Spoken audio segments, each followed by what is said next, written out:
Hello, good morning students. બાળકો કેમ છો તમે બધા? તો લાસ્ટ ફર્સ્ટ ઓફ ઓલ ધોરણ 6 સિક્સ સ્ટેન્ડર્ડમાં હું એ તમને યુનિટ 3 ઇન ફ્યુચર એટલે કે ભવિષ્ય કરાવી ચૂકી છું. એટલે કે લેસન છે પાર્ટ ઇન ફ્યુચર. તો તે પાર્ટના હું 4 ફકરા કમ્પ્લીટ કરાવી દીધા છે. આજે આપણે જઈએ છીએ આપણા નેક્સ્ટ 5મા ફકરા પર. તો આજે હું તમને 5મો ફકરો શરૂ કરું છું. Okay. Eva Dhavalbhai said to me. Eva કહે છે કે ધવલભાઈએ મને કીધું, once you come in contact with nature you will love it to more. જો એકવાર તું એના કોન્ટેક્ટમાં આવી જશે, એટલે કે જો એકવાર તું એને સમજવા લાગીશ, તું એને એટલે એ વસ્તુ સાથે રહેવા રાખીશ, તો તને હજી રહેવાની મજા આવશે અને તને ખૂબ જ ગમશે. હી ઓલ્સો સેડ અને તે બી હજી એમ કીધું, this is very good work. આ ખૂબ જ સરસ કામ છે. You can earn good money. તો આનાથી ખૂબ સારા સરસ પૈસા પણ કમાઈ શકે છે. It is a service to the young generation. ને આ એક સર્વિસ છે યંગ જનરેશનને માટે. It will make your life thrilling. આ તારી જિંદગીને ખૂબ જ રોમાંચક બનાવી દેશે. ખૂબ જ સરસ છે એમ. હું રીડ કરું છું, જેમ હું રીડ કરું છું તેના પછી તમને પણ આ એકવાર રીડ કરવાનું રહેશે. Eva Dhavalbhai said to me, once you come in contact with nature, you will love it more. He also said, this is very good work. You can earn good money. It is a service to the young generation. It will make your life thrilling. તમારે પણ આવી જ રીતના same read કરવાનું રહેશે. જો this work is a service to the young generation. આ રહ્યું છે ને એ જ. This work will make life thrilling. You can earn good money.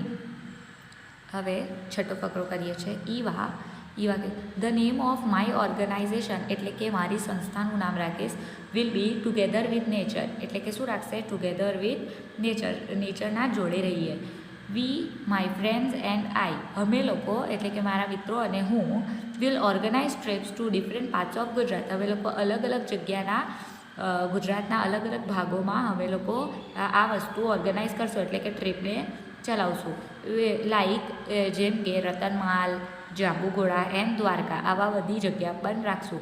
I hope all of you will join us and enjoy your life.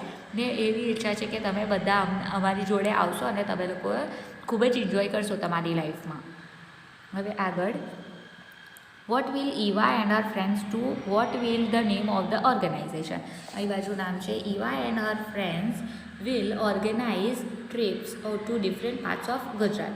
The name of the organization will be Together with Nature. લખતા જજો, બધા લખતા જજો તો easy પડશે તમને. ને હું અહીંયા આગળના જે પણ બતાવ્યા એ પણ કરી લેજો. The name of the organization will be Together with Nature. આ વાલો આન્સર છે. હું તમને હવે તો બધાના જવાબ આપતી જાઉં છું, તો તમે લોકો કમ્પ્લીટ પણ કરતા જજો, બાકી ના રહી જાય. હવે એકવાર રીડ કરી લઈએ પછી આગળ વધીએ. Eva the name of my organization will be together with nature. We my friends and I will organise trips to different parts of Gujarat like Ratanmal, Jambughoda and Dwarka. I hope all of you will join us and enjoy your life. હવે આગળ વધીએ છીએ આપણે. નીતિન કહે છે, આઈ love nature. મને nature ખૂબ જ પસંદ છે. I like pollution free life. મને આજે બધા પોલ્યુશન થાય છે, જેમ કે સાઉન્ડ પોલ્યુશન, નોઇઝ પોલ્યુશન, પ્રદૂષણોથી મુક્ત જિંદગી જોઈએ છે. So I will become a farmer. હું શું બનવાનો છું? ફાર્મર, ખેડૂત. I will have a time table free life. મારી જિંદગી ટાઈમ ટેબલના હિસાબથી નહીં ચાલે એમ. આ સમયે આ જ કરવાનું, આ સમયે આ જ કરવાનું. I will enjoy all the seasons. હું બધા જ સિઝનોને એન્જોય કરીશ, ઋતુઓને. My family will have healthy food, fresh air and healthy water. સારું જમશે, સરસ હવા લેશે અને સારું પાણી પણ પીશે. We will keep a shed of cows, buffaloes and goats. તેમના ગાયને બધા બકરીઓ માટે બધા માટે અમે ઘર બનાવશો. તેમના ઘરને શેડ કહેવાય. They will give us milk and organic fertiliser. તે લોકો અમને દૂધ અને ઓર્ગેનિક ફર્ટિલાઇઝર પણ આપશે, સારું ખાત પણ આપશે. મેં જેમ રીડ કરું છું તમે પણ રીડ કરવાનો પ્રયત્ન કરજો. Nitin, I love nature. I like pollution free life. So I will become a farmer. I will have a timetable free life. I will enjoy all the seasons. My family will have healthy food, fresh air, and healthy water. We will keep a shed of cows, buffaloes, and goats. They will give us milk and organic fertilizers. તમે પણ આવી જ રીતના read કરવાનો પ્રયત્ન કરજો. What does Nitin love? Why will Nitin become a farmer?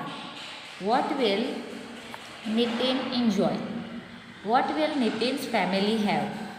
What will Nitin keep? What will the animals give?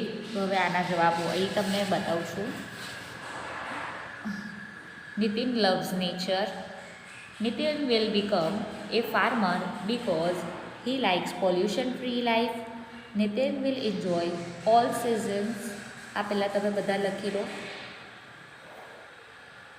બીજા ત્રણ હું તમને બતાવું છું. આ ત્રણે લખવા પછી બીજા ત્રણ કરીએ છીએ.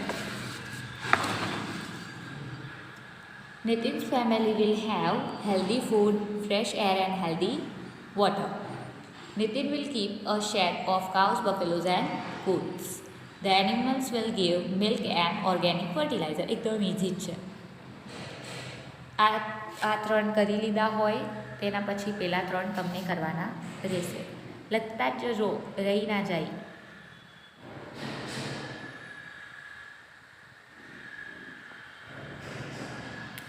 આના પછી આ પણ ત્રણે લખી જ લેવાના છે સાથે સાથે.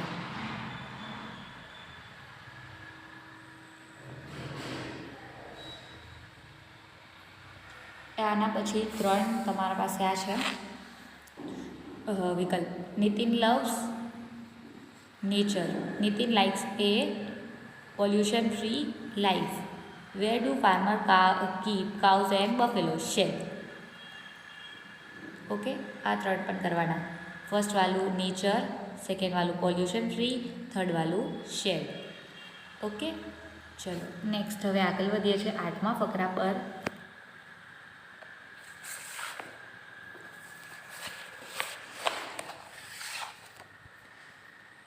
હવે ફરી નિતિન કહે છે I will grow organic crops. હું સારા ઓર્ગેનિક ક્રોપ્સ એટલે કે જે ખાવાનું છે તે ઓર્ગેનિક બનાવીશ. વેજીટેબલ્સ એન્ડ ફ્રૂટ્સ એટલે કે કેવું ઉગાવશે વેજીટેબલ્સ, ફ્રૂટ્સ અને ક્રોપ્સ ઓર્ગેનિક ઉગાવશે. They will make people healthy અને તેનાથી બધા લોકો એકદમ હેલ્ધી હશે, સારા હશે. Farming is a very good profession. ખેતી કરવું બી ખૂબ જ સારું પ્રોફેશન છે. જેમ ટીચર પ્રોફેશન હોય, ડૉક્ટર, તેવું ખેતી કરવું ફાર્મિંગ બી ખૂબ જ સારું પ્રોફેશન છે. A farmer can enjoy family life. અને એક ખેડૂત પોતાની ફેમિલી જોડે રહે છે, એન્જોય કરી શકે છે. એન્ડ હેલ્ધી લાઈફ, એકદમ સારી જિંદગી, હેલ્ધી હોય છે. And can give healthy life to others. અને તે લોકો પણ બીજાને પણ સારી જિંદગી આપે છે. હેલ્ધી એટલે કે તાકાતવર બનાવે છે એમ. What will Nitin grow? What can a farmer enjoy? અહીં બાજુ આપણે રીડિંગ જોઈ લઈએ. Nitin will grow organic crops, vegetables and fruits. લખતા જ જજો. A farmer can enjoy family life and healthy life. What can a farmer give to others? A farmer can give a healthy life to others. આ ત્રણે લખી લેજો, જોડે જોડે લખતા જ જજો, રહી ના જાય.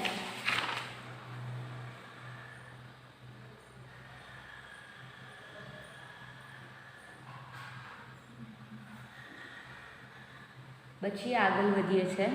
આ કમ્પ્લીટ થવા પછી તેના વિકલ્પો છે. નિતિન, તો એના વિકલ્પ કરીએ છીએ. Nitin will grow dash crops organic. ફર્સ્ટનો answer organic. Second, dash is a good profession. Farming પણ સારી પ્રોફેશન છે. A dash can give healthy life to others. Farmer, એક ફાર્મર પણ સારી જિંદગી આપે છે. ઓકે, હવે આ કમ્પ્લીટ થવા પછી કરેક્ટ ધ સ્ટેટમેન્ટ્સવાળું બી કરવાનું છે. Right, true or false. Correct the false sentence, જે ખોટા હોય તેને સુધારવાના. Siddharth will shout with his students. શું સિદ્ધાર્થ ચિલ્લાશે તેના સ્ટુડન્ટ્સ જોડે? તો શું આવશે? ટ્રુ કે ફોલ્સ? તો હું તમને આ કરાવું છું. તો આનો જવાબ છે ટ્રુ. શું છે આનો જવાબ? ટ્રુ. ઓકે, તે પોતાના બાળકો જોડે ચિલ્લાશે એમ. Siddharth will insult his students. તો શું આવશે? એ ઇન્સલ્ટ કરશે ના, એ તો શું કીધું તું કરે નહીં કરે, તો આવશે ફોલ્સ, ખોટું. તમે લખતા જજો ને એનો જવાબ છે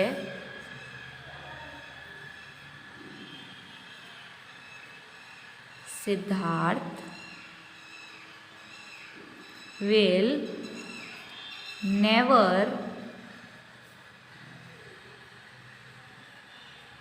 insult his students. આવી રીતના આ વિલ ઇન્સલ્ટ છે ને, તો વિલ નેવર ઇન્સલ્ટ નહીં કરે એમ. સિદ્ધાર્થ લાઇક્સ લેક્ચર્સ, તો શું? ના, એને નહીં ગમતા, તો false. Siddharth dislikes lectures.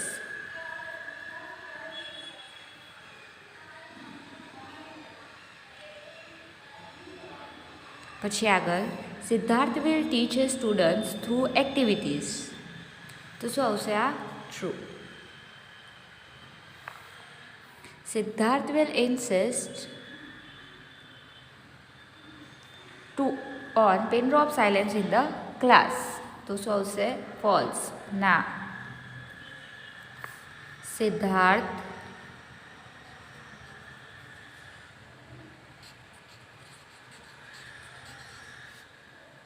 Will not insist, ના, તે લોકોને નહીં કહે ચૂપ રહેવા માટે. Insist on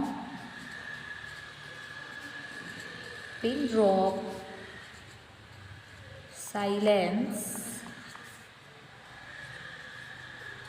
in the class. Okay. Siddharth will become a friend of his student, તો શું આવશે? સિદ્ધાર્થ કહેતો હતો ને કે સ્ટુડન્ટ્સના ફ્રેન્ડ્સ બનીશ, તો હશે true. Eva will learn sky gazing,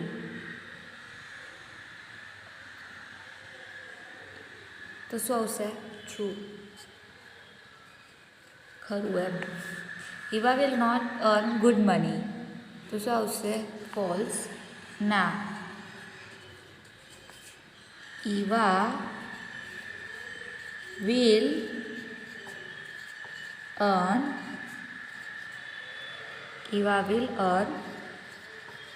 good money. સારા પૈસા એ તો કમાશે. The boys and girls came to see flocks of arrogants, તો શું આવશે? flocks of flamingos હતું ને, તો આ પાછું આવશે false. The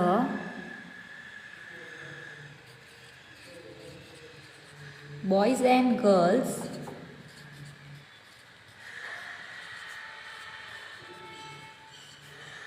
came to see flocks of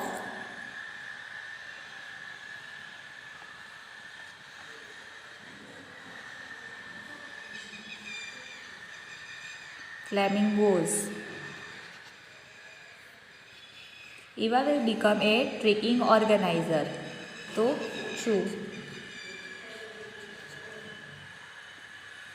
આ બધા લખી લેજો, આટલા મેં લખી દીધા છે, તમે બધા પણ લખી લો. લખતા જાઓ છો ને મારી જોડે. 14 છે, 10 થઈ ગયા છે.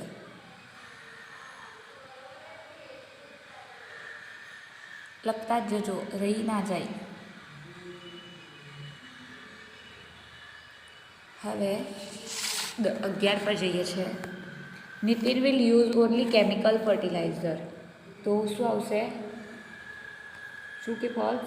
તો ફોલ્સ આવશે.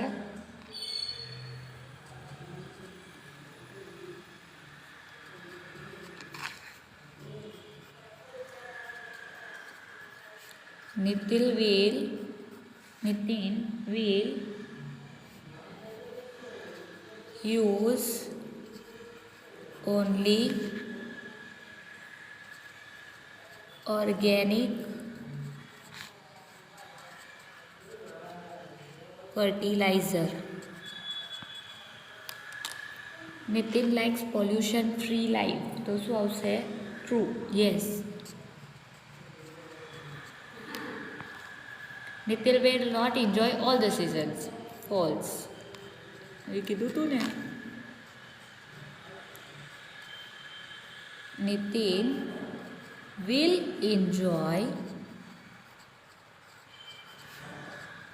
all seasons. Nitin will grow organic crops. તો શું આવશે? True. બસ અહીં સુધી આજે હું તમને કરાવું છું. આ તમને કમ્પ્લીટ કરી લેવાનું રહેશે. ઠીક છે? તો કરી લેજો બધા. પછી નેક્સ્ટ લેક્ચરમાં હું તમને આનાથી આગળ કરાવીશ. આટલા સુધી બધાને કમ્પ્લીટ કરી લેવાનું છે. બાય.